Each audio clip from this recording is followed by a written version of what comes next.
This is the story of Masaru catching the most challenging fish. Some people spend a fortune to rent a cruiser to go fishing. Even if they devote all their holidays, money, and countless hours, most people never catch one.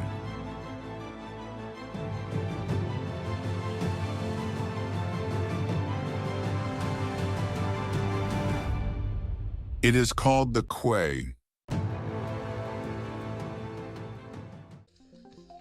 巨大なクエがいる場所はとにかく海が荒れている場所です。遊泳力のない人間がクエの領域に踏み込めるチャンスはだいたい月に2日程度。予報では今回も3日目はとてつもなく海が荒れています。つまり今回も前回と同様に2日の猶予しかありません。前回は2日間かけて全力で潜りました。カメラマンはあまりにもの過酷さで水中で気絶し漂流しました。マサルも2日間ベッドの上から一歩も動けなくなりました。しかしそこまで人生をかけてもクエの姿すら拝めませんでした。果たして今回はどうなるのでしょうか。体力的には10時間が限界といったところ、なんとか1日目で仕留めたいですね。だいたい10時間で150回から200回ぐらい潜ってるんですけども、皆さんにも体感してもらうため1回だけノーカットで見てみましょう。さて早速クエ探しをしていきます。クエは水面から見つけることができません。なのでひたすら海底の見えない海に潜っていきます。初めて潜るポイントなので海底が20メーターあるのか30メーターあるのか、はたまたたどり着けない場所なのか、これがわからないのが怖いんですよね。だいたい1時間に15から20回のペースで潜っていきます。ちなみに本来は息継ぎのインターバルを5分から10分取るべきだと言われています。つまりいつブラックアウトして死んでもおかしくないペースで潜っておりますので、皆さん絶対に真似しないようにしましょう。これね、10時間ぐらい潜ってると終盤はですね、もう足の感覚とかなくなってきたりするんですよね。ちなみにこの作業めちゃめちゃ楽しくないし、めちゃめちゃ苦しいです。はい。クエがいなかったな、水面が遠いなーって感じです。ただ命をかけたギャンブルほど面白いものはないんで、もう見つけた瞬間アドレナリンドバドバですよ。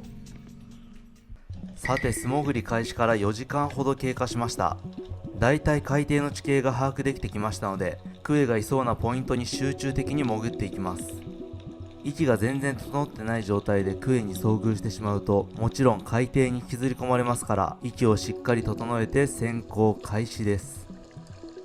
本当は5分ぐらい息を整えたいんですけど、こういう海って、イメージ川ぐらい流れてるんで、5分も息整えてるとどこいるか分かんなくなるんですよね。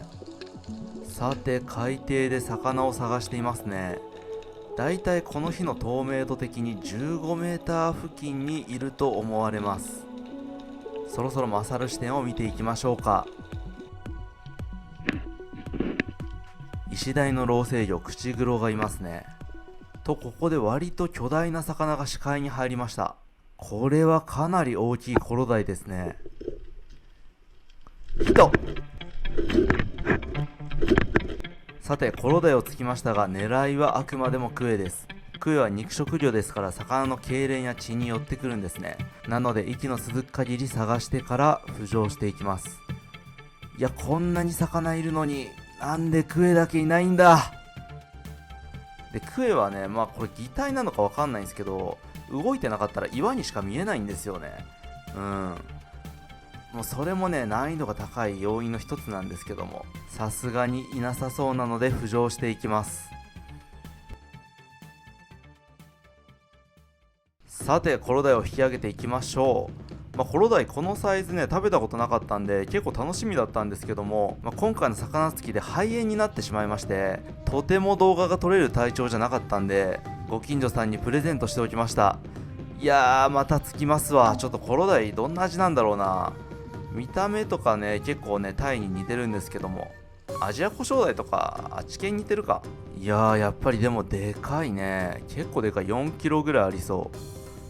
では脳天締めをしていきます。お、入りましたね。そして血抜きをしていきます。食べたかったコロダイ。60センチぐらいありそうでした。64センチぐらいかな。さて水深10メートル、海底が見える場所で、まさかの俺がずっと食べたかった食材に出会いました。勢いよく潜水し追いかけていきます。果たして何がいるのでしょうか。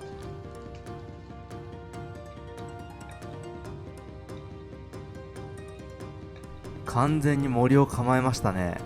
果たしてマサル視点どうなっているのか。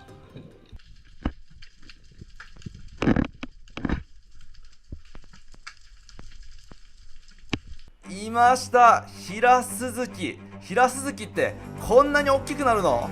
めちゃめちゃテンション上がったんですけども、説明しよう。ヒラスズキとはめちゃめちゃスズキに似てる魚の名前だ。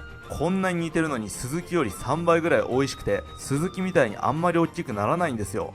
いや、でかいヒラスズキってどんな味なんでしょうね。あまり警戒心がないので、振り向きざまにエラにぶち込んでやりましょう。ヒット。ほぼほぼ完璧なショットなんですけど、パワーがね、想像以上に強いです。結構全力で引っ張ってるんですけど、魚のパワーと拮抗してます。なんとか岩の穴から抜け出しました。穴の奥に入られると抜け出せなくなりますからね。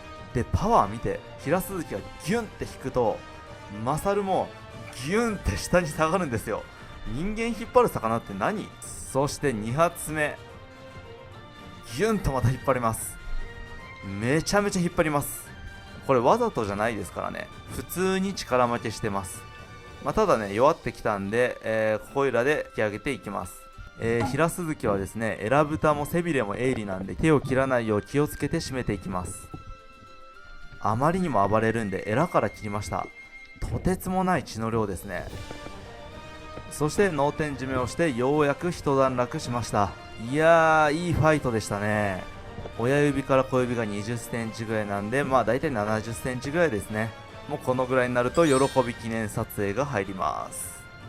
この後も日が暮れるまで潜り続けましたが、ついにクエを見ることはできませんでした。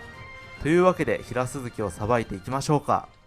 はい、というわけでクエ遠征から戻ってきました。過去一辛い、世界一辛い、地獄、どんな言葉で表しても表現できないであろうような苦痛でしたね。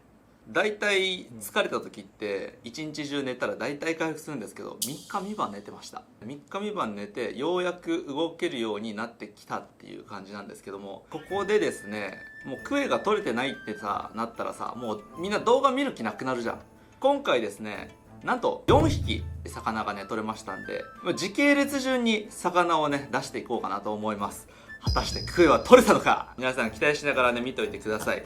そして本日の食材は巨大ヒラスズキです。では早速さばいていきましょうか。はい、というわけで今日はヒラスズキちゃんでございます。皆さんスズキの方がね知ってる魚だと思うんですけども、スズキを知ってる皆さんからすると、スズキとヒラスズキってどこが違うのって思うと思うんですけど、宮崎あおいと二階堂ふみぐらい違いますね。なんでよく見てください。見た目はねほぼ一緒なんですけども、ヒラスズキの方が圧倒的に美味しいですね。ヒラスズキは結構ね身がねしっかりしてて味わい深い味をしてるんですけども、スズキはね結構水っぽくてエラとか背びれとかがね異常に尖ってて、さばく時に結構手を怪我してしまうっていうね、ちょっと難易度高めな魚でもあるんですね。この魚ね、釣り人の人からすれば釣れたら超大歓喜な魚でございまして、磯の辺にいるんですね。でも魚つきだと、このサイズはなかなかいないですけど、取ろうと思えば1日15匹は取れますね。そんな無駄殺しはしませんが、早速さばいていきましょうか。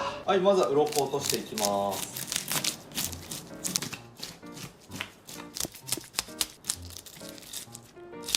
すごいヒラスズキ、俺が3日3晩体調崩してたせいで、普通だったら鮮度がめちゃめちゃ悪くなって、これもうぐにゃんぐにゃんになって、鱗もね手で触っただけで取れるようになるはずなのに、まだ鮮度が保持できてる。奇跡だ。つきどころが良かったんですね。はい。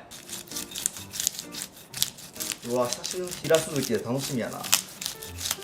島にもヒラスズキ来てくれよ。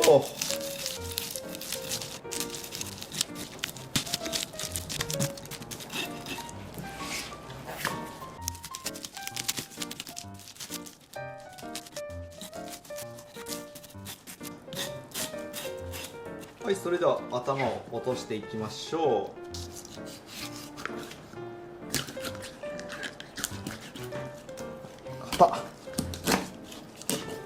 いや、頭がでかいね。で、お腹開いていきます。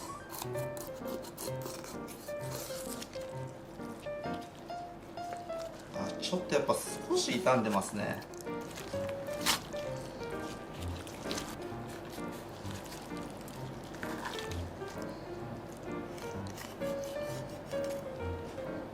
でこの浮き袋を破壊して血合いを落としていきましょ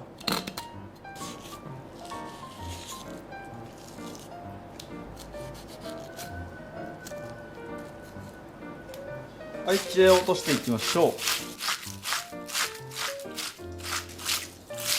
おー、すげえ油が浮いてる。今日のメニューはですね、お茶漬けを作ろうかと思っております。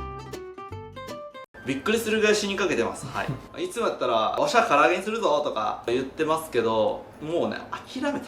一番体に優しいやつ。だって今、左耳がですね、外耳炎を起こしてまして、左耳聞こえないですからね。その手で3枚におろしていきます。この平スズキ自体の個体値はかなり高いですね。油も程よく乗ってて、身の締まり具合もちょうどいい。でもおそらく 1.5 日前ぐらいに食べるのがベストだったでしょう。味のうまみはね、多分ピークアウトしてる。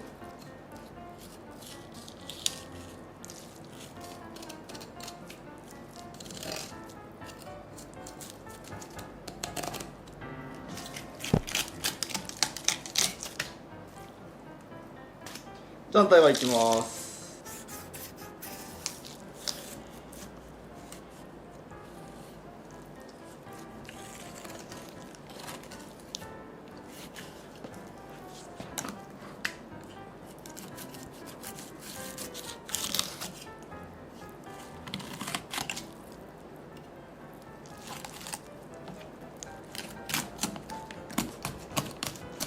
オッケー。めちゃめちゃ美味しそうじゃないですか。はい、じゃあこれで出汁を取っていきます。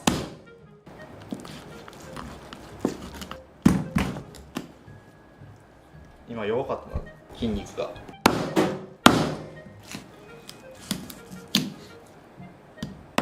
そう、こうやって思いっきりやることで歯が欠けないんですね。はい、そしたらですね、これを出汁を取っていきます。本当は霜降りした方がいいんですけども、そんなに臭みないんで霜降りはしません。で、平スズキってめちゃめちゃ出汁が出るんですよ。なんでね、昆布ともう平スズキ、これだけでめちゃくちゃうまいです。もちろん身も美味しいんですけどね。セットシャッカ。うわ、めちゃくちゃいい香り。じゃあまずアク取っていきましょう。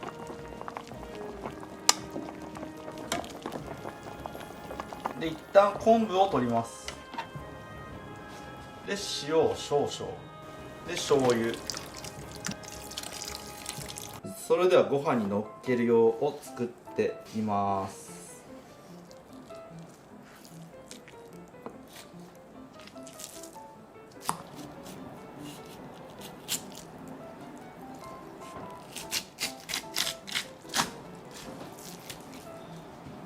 ちょっとやっぱでも鮮度が大きすぎて見割れしてんな。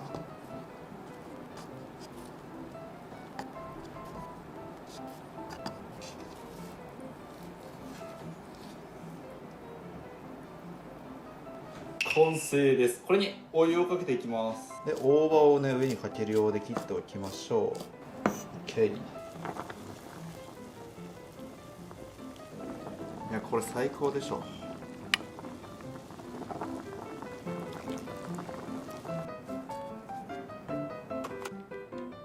完成。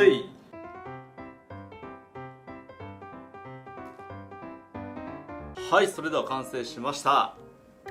いただきます。これが美味しくないわけがないんですよね。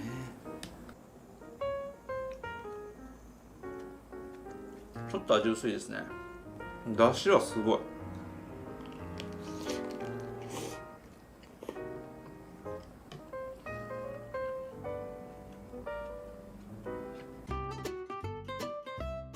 ちょっと柚子胡椒もつけてみようかな。絶対柚子胡椒ある。柚子胡椒うまいな。正直な感想なんですけど、出汁としてはすごい非常に優秀で美味しいんですけど、平スズキ自体は、取ってから5日ぐらい経ってるんで、どうしても旨味がピークアウトしてますね。魚の旨味成分ってイノシン酸っていう成分が主成分なんですけど、イノシン酸ってさらに時間が経って分解されるとイノシンっていう味がしない物質になるんですけど、明らかにちょっとね、イノシン酸を通り過ぎちゃった感じを少し感じますね。1日半前に食べたら最高の状態に出会いました。ただ普通にめちゃめちゃうまいです。あと僕が満身創痍なので美味しいかどうかわからなくなってる節もあります。いや美味しいよ。あ、美味しいですか。そっか、美味しいならよかった。そう、自分が食べれなさそうだからいろんな人コラボ依頼で呼んどいたから、明日としあさってコラボ依頼の人が来ますから、もう自分で食べれなさそうな時はコラボは相手を呼ぶ。それが一番いいと思ってるんで。はい、ごちそうさまでした。今回の遠征かつてないほどにマサルが死にそうになっております。これでクエ取れてなかったらもうやばすぎる。果たしてクエは取れているのでしょうか。はい、ということで最後までご視聴いただきありがとうございました。それでは。腹減ったな。そういえばやばい漁師にもらったやつ美味しいのかな。なんだこの噛み応えは。硬さが蒸気を逸している。噛めば噛むほど溢れ出す旨味という名の爆弾が口の中で爆発して止まらねえ。しかもこれで太らないだって。ダイエット中の私でも食べれるの最高すぎる。美味しい。